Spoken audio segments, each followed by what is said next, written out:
everybody, it's Erica here with the Gallatin Valley Sentinel. We are going to be holding interviews over the next few weeks with Bozeman residents who are running for positions in the local government. Tonight, we are sitting down with Eli Anselmi, who is running for the Bozeman City Commission. Eli, thank you so much for taking your time today, and I will introduce you to get started and tell us a little bit about yourself. Well, Erica, thank you for the opportunity. Name is Eli Anselmi, born and raised in Caracas, Venezuela. Moved to the States in 1983 to Denver, Colorado. Mhm. Moved to Bozeman in 1987. I've been here ever since. I was doing the remote work before it was even the in thing to do. Yeah. I've been doing remote work since about 1992, 93, about that timeline. Uh, got married here, raised my family here, 3 boys. I'm a grandpa twice now. So I have a Congrats. great grandson that's a year and a half old, and a little girl that she's still a little preemie. She's still in NICU, but she's doing extremely well. Wonderful. So, but yeah, I mean, I've seen this community grow considerably since I got here. I remember when I first moved here, the mall was outside of town. Now it's pretty much in the middle of Bozeman. And I've seen growth, some of it good, some of it not so good. But I've always been somewhat involved in one way or another as far as a constituent primarily, really trying to vote for the people that I think that will make a difference in the valley. Um, but I just got to the point that you can only voice your opinion or express your contradiction to whatever agenda they have, and I figured it's time to just step up and just run for the position. Sure. Especially the last 4 or 5 years, I've really seen a lot of stuff that is concerning to a lot of the local citizens here in Bozeman that it goes against really the culture of the city. So I Have decided, you I'm enough done in complaining, so I wanted to just run for the city commission. So Well, being active is the most important thing because we all talk and we get frustrated, but if we're not actually involved, then what yeah, does that really mean? Have you been involved in politics before? no, I have not. So this is going to be my first run as a politician. I am, and all my friends will tell you, if you look at the definition of a politician, I am the Yeah. antonym of that. I think they all start out not wanting to be politicians, but somehow it all ends up going down the same road. But uh, but no, so you this is know, the first time I've been in the private sector for my whole life. sure. So it's one of those that, like you said, if you don't get involved and you don't do something about it, you can't complain. And I've seen enough harm and disregard of the local constituents that I figure, I need to step up and just get it done. Try Yeah. at least to start making a difference. Wonderful. And if elected, what would you say your top 2 or 3 priorities would be for the city of Bozeman and why? Well, to be honest with you, the top three for me, first and foremost, is really going to be public safety. I mean, that's really the foundation of a strong community. We have seen in the last few years the disregard for law and order, Yeah. disregard for basic laws. Uh, and not that I don't have compassion or understanding for people that don't have homes. Sure. And I understand. I was a renter here. I've been a homeowner for a long time. I was a renter for a short period of time. I'm a homeowner again. But I've seen where the disregard for just the basic laws by the CDPD and city attorneys in regards to enforcing basic health code, basic parking codes, just basic stuff, just because it goes against their agenda. They Sure. just want these people in here, and that has been bringing a lot of problems, as I'm sure you're aware of. So that'll be number one for me, law enforcement and public safety. Mhm. Number two, probably be fiscal responsibility. My personal experience here really has been in the last 4 years, my home mortgage has gone up a little over $400 in 4 years, simply because of tax increases. Yeah. Uh, I'm fortunate enough that between myself and my wife, have been able to absorb that monthly expense. But there's a lot of people in this town that they can't. No, Whether you're a homeowner or a renter, those taxes that go to the property owner, they get passed on to the renter. at 100%. 100%. So if their costs go up, their rent goes up. I mean, it's that simple. It's simple economics. So, but fiscal responsibility, making sure that we're using the taxpayers' dollars in a fiscally responsible manner. I've seen a lot of growth in the city, but I'm not seeing a lot of growth on benefits in the city. I'm just seeing the personnel getting bloated, uh, and for no reason. And I'm not seeing any increase in services. I'm not seeing any increase in benefits. If anything, I'm seeing more fees left and right to Yeah, justify it. and a lot of places are still very understaffed, and things aren't really functioning like you said, even the way that they were 5 years ago. The difference in just a few years is Yeah, absolutely staggering, and you just wonder how it all circles around if all all systems aren't functioning, and it yeah. doesn't seem viable. Um, yeah, I agree. Responsible planning really is what it comes down to. Financial planning. I want to make sure that we're preparing the city for the current needs, but also the future growth without burdening the future generations. Yeah. That's an important thing to me. And then there are two more really points that are key for me. The third one will be primarily, listening to the constituents of the city, regardless of political affiliation, regardless of what their feelings are, regardless of what it is. I think as servants, and that's one of the things that I'm seeing across the border pretty much everywhere. Uh, People get elected and then they stop listening. They think that Mhm. because they're elected, they're no longer responsible to the people that put them there. I think as an elected official, your first and most important priority is to listen to your constituents, what their concerns are, what their needs are, maintaining an open line of communication with your constituents. Listen to their issues and concerns and how you can bring those on board and try to find a happy medium where you're complying with your basic requirements as a city official, but at the same time complying with your constituents' needs and concerns. And then the last one is really just common sense, conservative economic and business development. We're seeing in the last few years, uh, you said the development and growth where they're going. You want to try to maintain the character of neighborhoods, and you have Mhm. a residential area, and then you slop in the middle of that residential area a 7, 8 story apartment building with 100 apartments, but you only provide 20 parking spots when you really need 200. Yeah. The disaster you're doing for that neighborhood is, you can even imagine what it's going to be. Why are we allowing that? If you want to put 100 apartments on that in here, great. You're going to go downstairs and you're going to start building an underground parking garage and you provide for 200 parking spots. That's the cost of doing the development.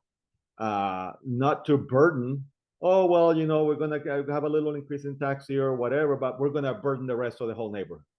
Yeah. That to me is not only it's not only is fiscally irresponsible, but it's also not common sense. You're placating. Uh, and then the growth itself, it's smart growth in the area. Some of the stuff that I'm seeing here, you sit there and you wonder, where did they come up with this? From a high level perspective, because it doesn't make sense. And I use 19th as an example. 19 originally was 4 lanes until about Oak, then it turned into two lanes.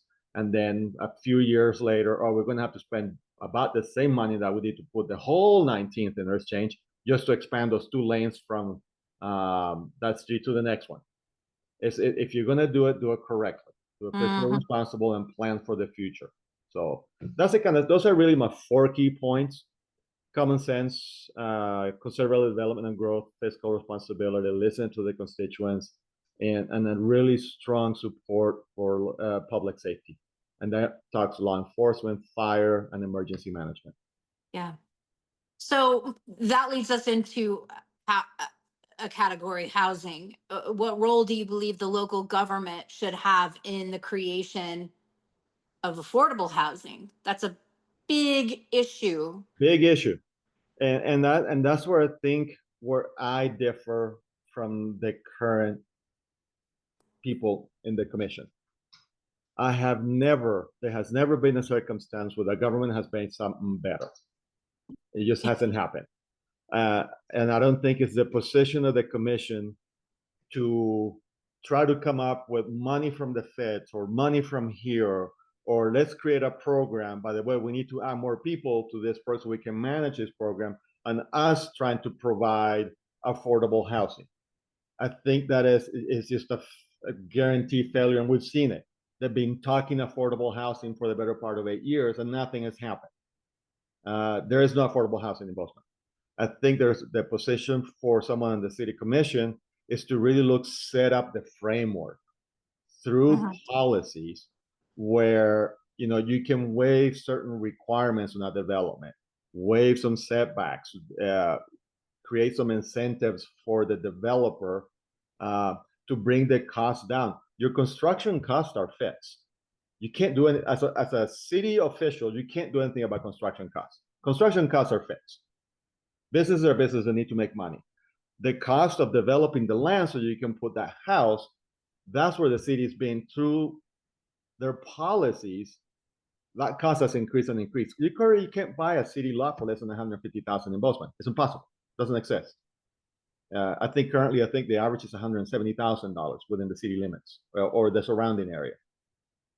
You're already priced out for affordable housing at that point. We already have an overbuilt number of apartments in the area. We have a vacancy rate of over 12% now. Yeah. So, and that's not a good number to have. So that tells you something. That's telling you, okay, we have all this high density residential, which I know they're big on. High density rental units are not affordable housing.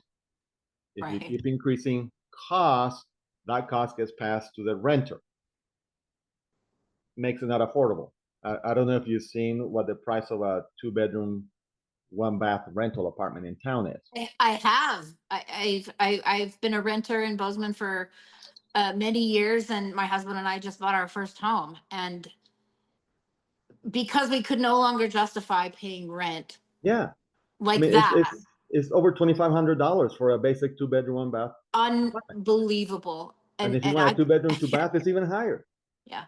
It's outrageous. It's a mortgage, and it was our parents' mortgage. It was I think, in fact, it's double what their mortgage was. So it just seems unattainable for anybody to really be all right. And they just keep pushing this abstract idea that everything should and could be a certain way, but in practice, it's not possible.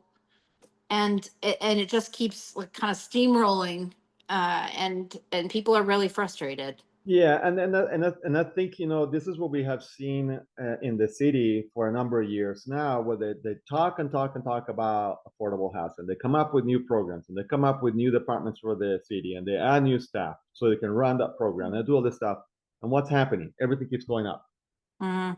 Nothing's happening.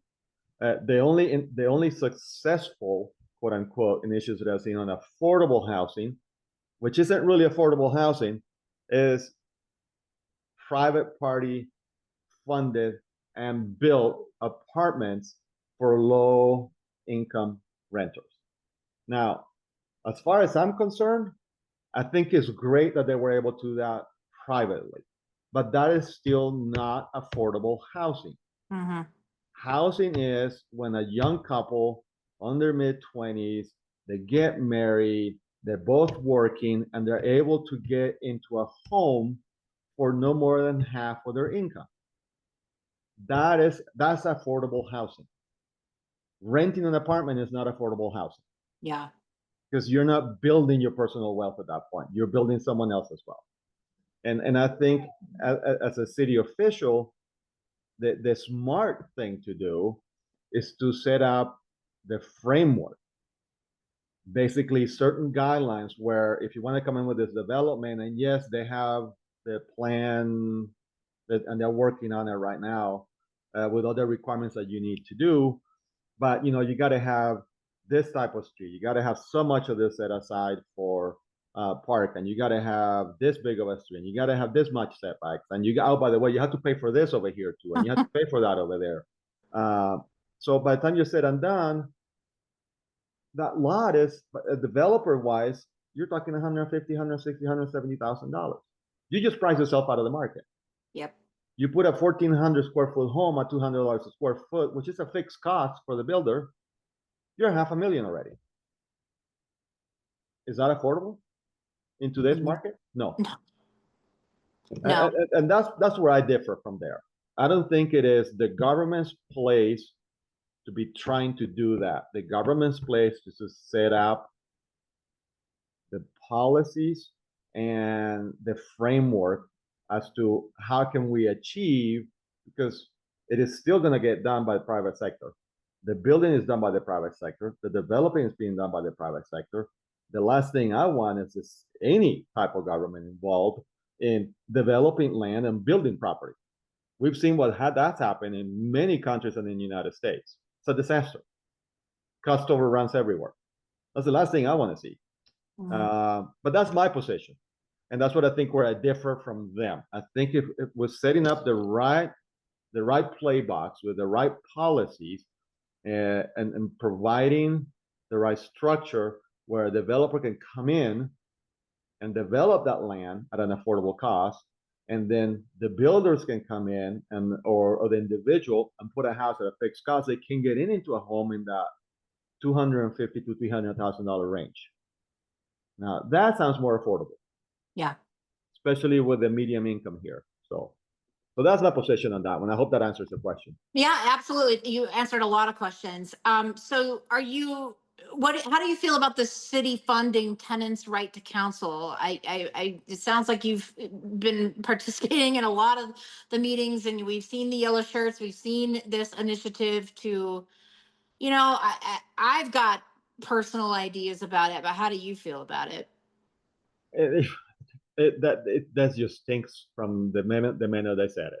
It is a bad idea all the way around. Yeah. So, and again, it is when you look at what the primary functions of a city government or a state government or a federal government, their primary functions, that is anywhere near the list of things they should be doing. This is a feel-good program. Again, wasting taxpayers' dollars on a program that they're going to have to hire people to run. Mm-hmm. Instead of setting up the structures like, we can have some attorneys here and there that we can recommend that we have worked a deal with them where you can get a beneficial rate from them. Rather than, we're going to grab this taxpayers' money here, but because we want to feel good about trying to help people that are having difficulties, we're going to grab that. So basically, we're stealing from some people and giving it to other people. That's really what we're doing. That's really what they're doing. Yeah. When you put it at the very basic level, that's what they're doing. And it's a feel-good program. Again, that's not something the city should be doing. Yeah. It's not part of any of and again, goes back to fiscal responsibility. There is absolute zero accountability with the city currently. Zero. And anything that's free, someone else is working for, and that's someone's paid for it. Yeah, it's not free. The way it is. On that note, what is your view on the Belonging in Bozeman DEI plan? Do you believe that this is necessary? And what do you think about the amount of money that the taxpayers have already spent and are expected to contribute moving forward? So I know let me start this by saying I am accepting of everyone's beliefs, their identity, whatever they want. Okay. I have never judged anyone by whatever orientation or religion or race or anything. I'm an immigrant, and you can hear it in my accent. I have been the recipient of racism simply because of an accent. Yeah. I don't view it, I don't see myself as a victim. I see it as ignorance on their part, period. And that's all it is. Now, with that being said, the city, their fundamental purpose of a city government is to bring unity to everybody. This diversity, equality, and inclusion, I call it division, exclusion, and ignorance. Basically, that's what I call it. Because all you do is creating division.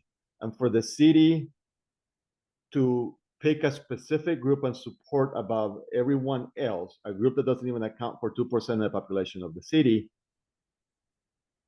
all you're creating is problem, division, loss. I mean, they completely lost any credibility now because it's not even what they should be doing to begin with. No, Tuesday night was personally very disappointing. I know that the city went forward with adopting the pride Yes. flag as an official city flag, and the public response was higher than anything has been in years. And the overwhelming majority, because I look at that and I look at Yep. the comments and I've paid attention to the meetings. I sat up till after I midnight spoke. trying to find out what was going to happen. And I hoped that they would really consider the majority opinion, which was don't divide us. And they did it anyway. Yeah. And again, and it goes back to listening to your constituents. Sure. You know, it is my feeling based on prior history from this current city commissioners that their vote is already set and done before they even have their meeting. Their meeting, their public meeting for public comment is just a dog and pony show. That has been proven over and over and over. Every time there has been a strong opposition in whatever they're doing, they still do it anyway. They're not listening to their constituents. And the biggest issue for me is the simple fact that this particular initiative of the pride flag was brought forth by an unelected official.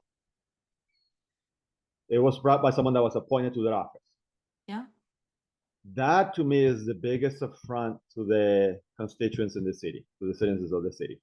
And I don't know if you were there. I spoke. It was about 10:35 in the evening. I was the first online commenter. I sat there since 6 o'clock, literally listened to all of it. Yeah, me too. I was one of the last, but yeah, But I basically told them, if you want a flag that brings unity, it is sitting right behind you. It's a good old red, white, and blue. This meeting, until this point, is proof that what you're trying to do is creating division, because that's all we've seen tonight. The meeting by itself was proof. The open forum discussion and comments was proof of the division that they've created just by bringing the idea forth, and they still move forward with it. That I find that to be disgusting. Not the fact that they chose the pride flag. That in itself, I don't have it. I think that has a place in the private sector. On a public entity that is supposed to create unity in the city, find common ground, they chose to go the opposite way and create division and exclusion, because that's really what it is. It's exclusion. We're going to exclude everybody else, and we're going to just support this less than 2% there. And I heard some very heartwarming comments from some of the people that are in support of it. That they saw that flag, and I only speak based on what they said, but they saw the flag and they felt welcome. Sure, absolutely. I get it, but there is another flag in there that covers everybody. There's another flag that, on principle, makes everybody equal, and then there's the USA flag. That is the one that is the important one. But putting and not as much as the pride flag itself, but the wording that they put in there and all of its variants. Yeah. That is the one that I have a big issue with. And that's the very spiraling downhill slope on that one. Because some of those variants on that flag include certain groups of people that they're criminals, basically. Yeah. They're felons. I mean, we're talking people that sexually abuse children. Some of those flags include those groups. What flag are we going to fly? Are we going to have a week where we're going to have the flag that has the baby pink and the baby blue for their own wording, minor attractive persons? Yeah. That I cannot believe the city's actually endorsing this. But that's the road that they're going down. And I think that's where I don't think anybody that spoke up in opposition of this flag has anything against the LGBTQ No, community. no, Not anybody really has a problem with that. And as a conservative, personally, I've never really confronted anybody that truly has an issue. It's just getting to be too political, and there are groups that think that it's not political, but it is political, and it there's is. no denying that it's political, They have made it political. and it's standing in the way of actually doing things that help our city. So we could go on about this all night, but Yeah, I'll ask, if elected and you're on a commission where something like this is just being hammered at you, how will you fight back against that I will be in within the? strong opposition. Uh, Being that it is a 5-person and there are 2 of us that are conservative that are running, we're going to be in the minority. So even if we both get elected, it'll be a 3-2. But we'll be strong opposition. I can tell you that much. And I know that we have an uphill battle. Yeah. And this is where I know there's only that I'm aware of, based on our meetings with the Gallatin County Republicans, that there are 2 of us with conservative values that are running, but there are only 2 seats open. So it's one of those that we're going to have an uphill battle, and we're still going to be outvoted. But I will fight tooth and nail against anything like that is outside the purview of a city official. Mhm. It just makes it. And they were warned, in this particular stance and a couple of the other ones, we already spent hundreds of thousands of dollars of taxpayers' money settling lawsuits, paying fees, uh, paying out stuff that we shouldn't have paid for the prior mayor of the city, that we shouldn't have. And this is going to cost the city. They were warned at the very beginning. There will be consequences with the community development block grant. And I'm sure there will be. I know a lot of people have reached out to our federal senators and House representatives already. Mhm. So Well, I think, I'm trying to think if yeah, I really think you've covered everything. So I would just ask how anybody can go and learn how to support your campaign more. What are you going to do for public outreach and to help visibility? Because I do think that there are a lot of people that are just kind of waking up to local politics, that are starting to get involved, that didn't really have any idea that this is going on, or that the UDC things are going on, or that things are being pushed through that aren't actually supported. And people, there's a rustling for yeah, sure. yeah. And so how will you, I guess, increase visibility for your own campaign and for? Currently, and again, like I said, I am not a politician. I never ran for political office. I'm learning the process.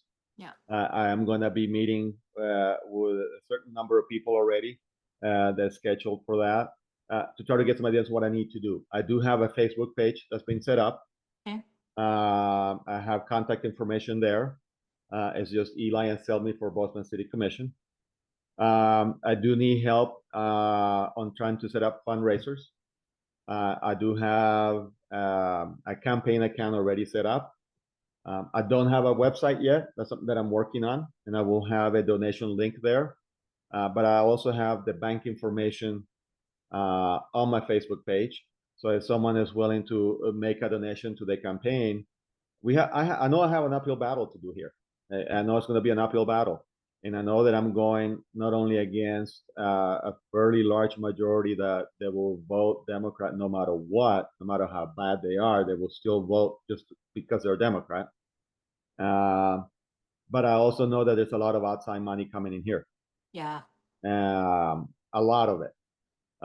So I think that what I'm going to try to do is interviews like this. I'm probably going to schedule one with the Bozeman Chronicle. I'm going to make sure that I ask for editorial control on that one, because the Chronicle does have a history of selective editing. I know I've experienced it myself in the past. And I've seen what they've done to other people. So I'll be doing that. I'm going to try to set up some town hall meetings, try to do some fundraisers here and there. I just, for me, this is new, so I'm trying to get feedback from people that have experience on this and try to do it.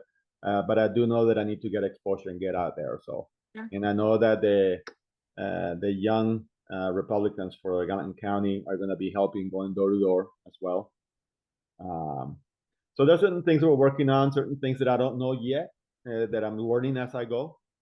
So any feedback, input, support, anyone that's willing to support me on this effort that feels that, okay, you don't want to run, but you want to try to help someone that's willing to Yeah. run, I will definitely take that help. Yes. Wonderful.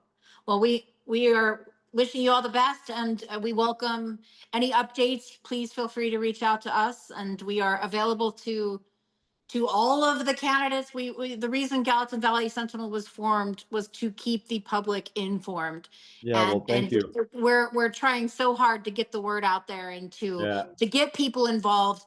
And because when you really put it to paper, things like make a lot more sense than these ideas about what things could and should look like. In practice, we just want a safe community where everybody can thrive. So thank you again. Eli Anselmi, please keep in touch, and we Will wish you do. luck, and we'll talk to you soon. Thank you for your time. Absolutely.